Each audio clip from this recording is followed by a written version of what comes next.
Hello, this is Sigma Bob. In this video, I will be discussing problem 8 from the AMC 10 2025A. We will carefully examine the problem statement, identify the key idea required for its solution, and work through the steps in a clear and systematic way. Let's get started. Here is problem 8 from the AMC 10 2025A. Agnes writes the following four statements on a blank piece of paper.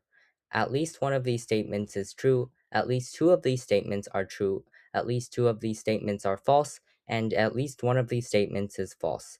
Each statement is either true or false. How many false statements did Agnes write on the paper? This is a logic problem where you have to determine which statements can be true or false without causing a contradiction. Pause the video here if you'd like time to solve the problem yourself. Now let's go through the solution.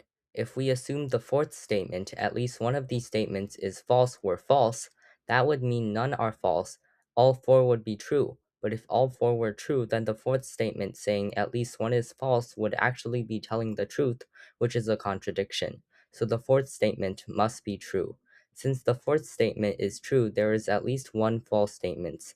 That means the first statement, at least one of these statements is true, must also be true because we already have at least one true statement, the fourth. If the first were false, then none of the statements would be true, which contradicts the fact that statement 4 is true. So statements 1 and 4 are true. Now, because at least two statements are true, the second statement, at least two of these statements are true, must also be true.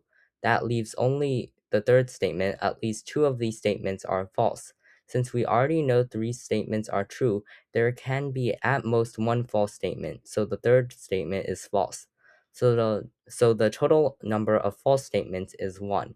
So the final answer is choice B, 1.